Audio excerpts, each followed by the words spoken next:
Welcome back to WDRB Media, the voice of the community. I'm your host, LJ Shepard, right here on Swiss Money Radio. Sales while I sleep soundly. Just love how that comes off because that's what it's all about. Corporate America, leaving corporate America and going into entrepreneurship. I want people to start thinking about that. Now, first and foremost, entrepreneurship is not for everybody. We know that it's not for everybody, but for those who's listening right now and you're sitting somewhere and you have an idea, you have a great idea, just start investing into yourself to say, I think I could do this. Do it on a part-time basis. Don't have to go out there and say, I'm going to be an entrepreneur and quit your job tomorrow. But just start thinking about that when you get off at 5. What are you doing from 5 to 9? That's going to be your legacy. And just build it up from there. And once you build it up from there, then you just have to make that point to say, you know something? I could do this as a career. I could do this on my own. Now, Scott, you was telling us a story. You know, there was a hatred that was building up from corporate America. And from that hatred led you to what you're doing now. So if you could just run down, give us a quick synopsis of how did that build up inside of you to say, I got to do it on my own. Well, that had started way earlier, but I just never thought it'd be possible to run a business. It just didn't seem feasible. It was like, well, how do I even get started? So I never took any action for a long time. But Okay. like once I started taking action, started seeing momentum, it just built upon itself to where I was making, I wasn't making as much as my regular job when I left, but I was also limited in hours. I mean, I'm out that job 45 hours a week. Well, that's a lot of time I could be billing and I'm not. Yeah. And I just eventually had to say, I got to do it. Like, I mean, because I don't know. Yeah. If I just stay at this job, then I'm just limiting. I can't grow it anymore. And what was you said you read that the 4-hour work week? 4-hour work week, yeah. So what motivated you in that book, or what something in that book that sparked right. So you? the biggest thing there was, maybe I can remember the line that he says, but it's like you got to think of a definition of risk. So a lot of people say, "Oh, it's too risky to leave my job." Mm-hmm. I think he says something like, "If the definition of risk is the likelihood of an irreversible negative outcome, Mm-hmm. and you hate your life, no matter how much money you're making, Mm-hmm. you can't see yourself doing this another day, not taking action is the biggest risk of all." Mm. Think about it. You don't Yeah. live forever. Yeah. So if you're miserable every day, like the whole, like it kind of comes back to like retirement. Like people have to be like, "Oh, I'm gonna work really hard so I can retire." It's like, okay, that's fine if you like what you're doing, but if you hate what you're doing, why would you spend the prime years of your life doing something you don't like doing, just so you can stop one day? Yeah. And then what do you do? Yeah. So I just thought about, I was like, the worst case scenario here, if I quit this job and it doesn't work out, I just go get another job again. Yeah. Just go back to where I was. Yeah. Yeah. And at least then I know I tried. I I would be kicking myself 10 times more if I hadn't, I just thought to myself, and I already saw the momentum. It wasn't like, well, I had no evidence it was going to work. I had a lot of evidence it was going to work. Granted, I wasn't at my salary level yet, but I said, I have 40 hours a week that I'm not available to do it, Yeah. to bill and to find more clients. Well, it's like they say. It's like they say. That's the mindset. I just said, well, what's the bigger risk? The bigger risk is being unhappy the rest of my life and some job working for somebody else. Yeah, it's like they say. You will fail 100% of the time, not taking a chance at opportunities. Like you'll always fail if you don't take a chance. Yeah. You're guaranteed to fail. That's a bill. Yeah. You need that. You need to put that on. No, I didn't make it up. It's just things. Well, yeah, I get it, but that needs to be But it's- plastered in somebody's head all the time. And Yeah. and speaking of that, let's talk about taking action for yourself. Right. Greg, tell me your take action. What led you to say, you know something? I'm taking this action because I can't do this over here anymore. I could do it on my own. Well, mine wasn't so much an immediate light bulb going off that I just took action. I mean, this is, as Scott said, this was something that for me as well took many years. I was back in New York and I was working at an agency, and one of my main clients was a Fortune 50 brand, Merrill Lynch. And, Merrill Lynch had a very healthy advertising budget. I'm going to guess at the numbers that they would pay the agency maybe $50-60 million a year for advertising. Mm-hmm. And when we were doing the work on the creative side, I recognized who was actually doing the work. It was myself, it was my writing partner, it was our creative directors who supervised us, a couple of account leads that were the liaison between the client and the agency, a production person, maybe 10 people total. Mm-hmm.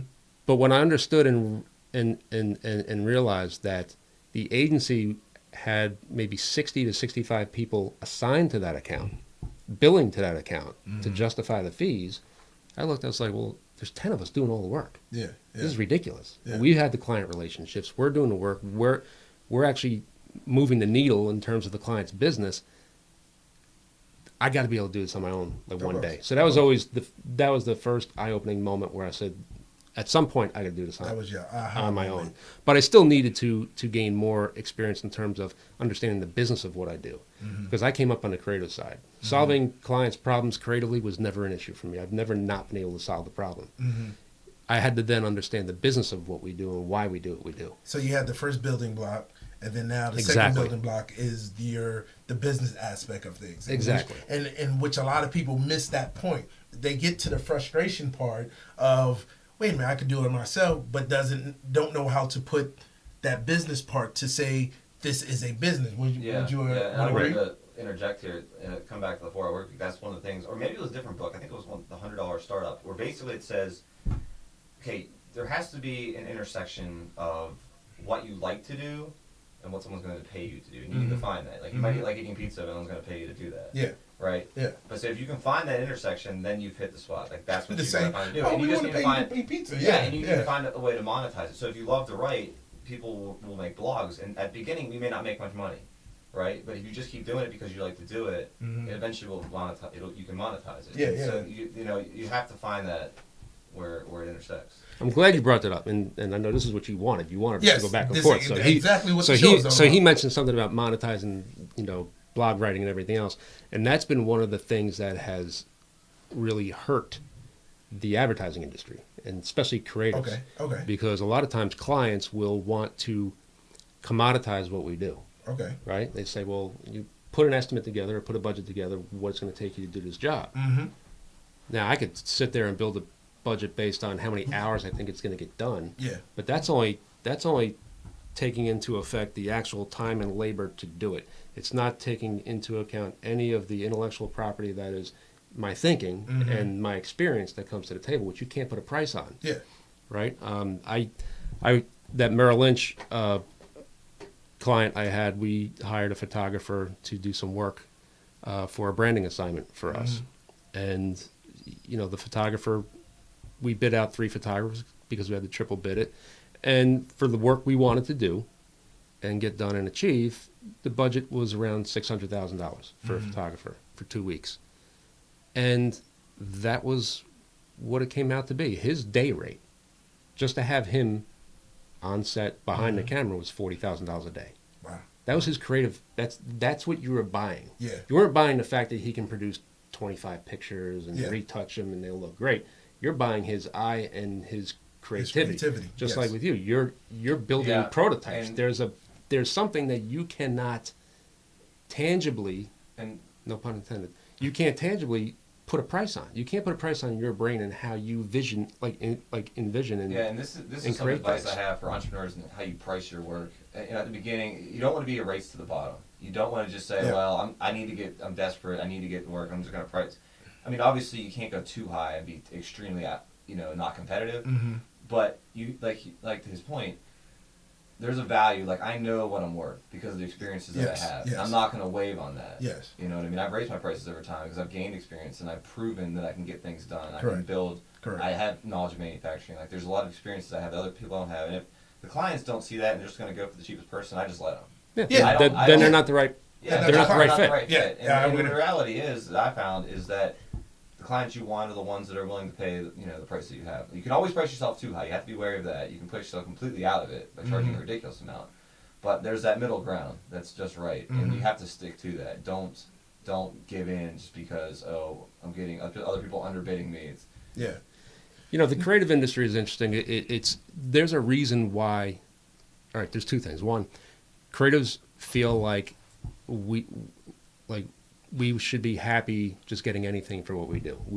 There's never been any confidence instilled in the creative community to go out there and confidently say, this is what I want to be paid for my service, right? We always feel like we're groveling, right? But when we flip it around and we realize we have a value that they can't do, and that's why they're paying us. It's a whole different. It's like, a shift of mindset. Yeah, it's there's like a reason. sales approach, yeah. It's like there's a reason certain things cost certain amounts of Yeah, money. It's like yeah. a divorce costs X amount. Why? Because in the end, it's worth it. Yes. Right? It's Yes. like no matter how bad the whole dynamic of divorce is, there's a reason it costs a lot because it's worth it. There's a reason why a Mercedes costs what it does and a Ford costs what it does and a Tesla costs what it does. It's still four wheels that get you from A to B. Yeah.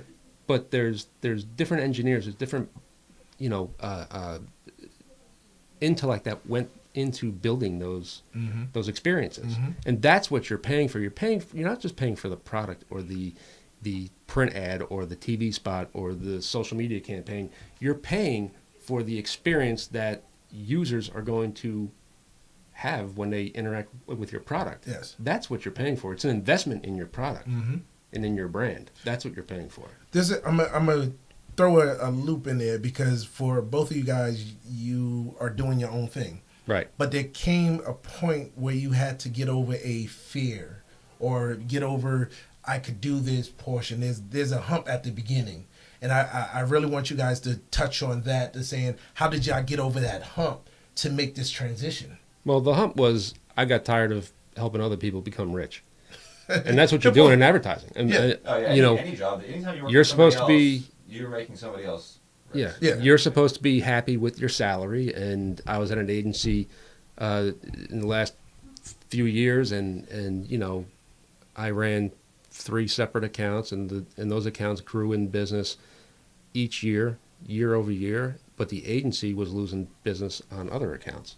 So there are rounds of layoffs every year. And no matter how well my group and my clients succeeded, every time there started to be closed door meetings in that agency, you're looking over your shoulder.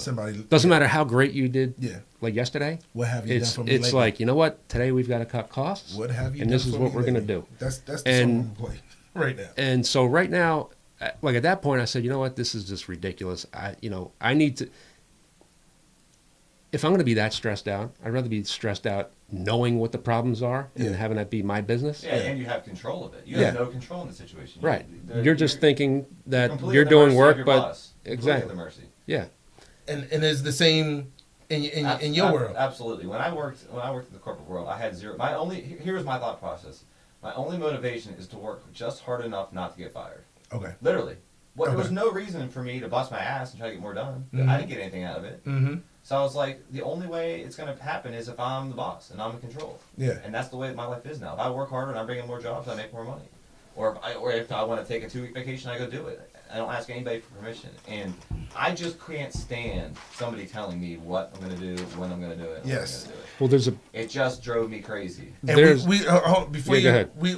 we gotta leave it on that note right now because that is powerful, and I definitely want you to finish your thought, but we definitely gotta put some bills out there and throw some music out there. But that is an interesting thought.